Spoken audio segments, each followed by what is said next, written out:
एक बार एक बहुत बड़ा नेता एक साधु के छोटे से आश्रम में गया। वह साधु के बारे में बहुत सुना था, तो उसके मन में आया कि एक बार जाकर के देखता हूँ कि लोग इसकी इतनी तारीफ क्यों करते हैं। जब वो आश्रम में गया तो वहाँ पर एक छोटा सा कमरा था जहाँ पर एक कालीन बिछा हुआ था।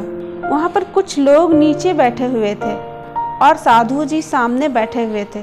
कुछ सवाल जवाब चल रहा था। वह नेता उस आश्रम में आया और उस नेता के साथ में 4 बॉडीगार्ड भी थे और उसकी यह आदत थी कि जहाँ पर भी वह जाता था लोग अपनी जगह से खड़े हो जाते थे और उसकी तरफ देखते थे और हाथ जोड़ते थे और सर झुकाते थे। लेकिन यहाँ पर ऐसा कुछ भी नहीं हुआ। साधु व्यस्त होने के कारण उसकी तरफ देखा तक नहीं।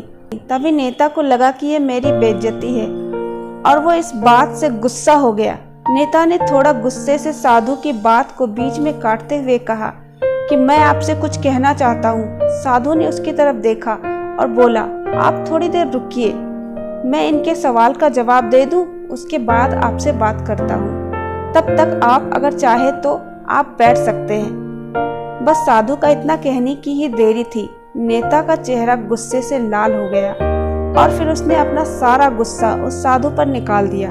अभी तक वह नेता बहुत तमीज से आप करके बात कर रहा था, लेकिन अब वो तू तड़ाक पर उतर आया। नेता ने उस साधु को कहा, तुझे पता भी है मैं कौन हूँ और तू किससे बात कर रहा है? साधु ने उसकी तरफ देखा और कहा,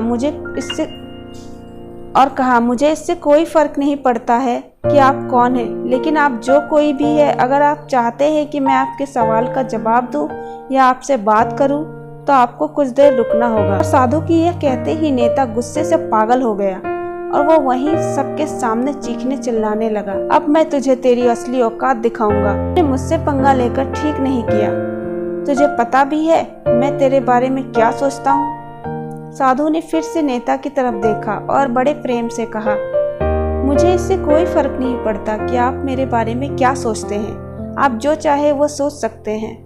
फिर नेता ने उससे कहा, तू चाहे सुनना चाहता है या नहीं, मैं तुझे सबके सामने बताऊंगा कि मैं तेरे बारे में क्या सोचता हूँ। तू कोई साधु नहीं, बहुत ही घटिया इंसान है। तू एक ठगी है, पाखंडी है और यहाँ पर जितने भी लोग बैठे हैं उन सबको बेवकूफ़ बना रहा है।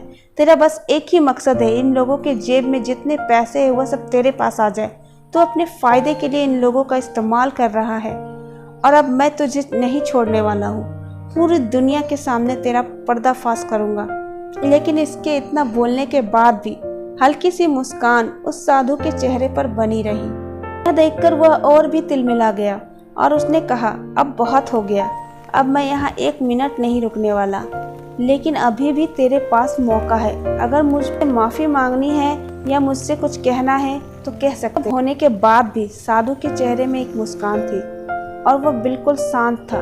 और फिर उन्होंने अपनी आंखें बंद करी। फिर साधु ने अपनी आंखें खोली, हाथ जोड़े और कहा कि मुझे आपसे कोई गिला शिकवा नहीं है।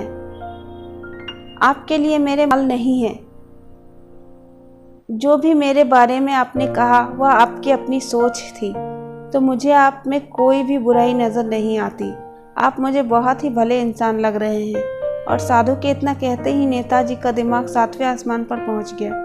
उसके चेहरे पर एक अजीब सी खुशी थी, क्योंकि उस साधु ने वही कहा था जो बाकी सब लोग उस नेता को कहते थे। और वह खुशी खुशी उस आश्रम से अपने घर की तरफ चला गया और जाकर अपने पिताजी के साथ बैठ गया।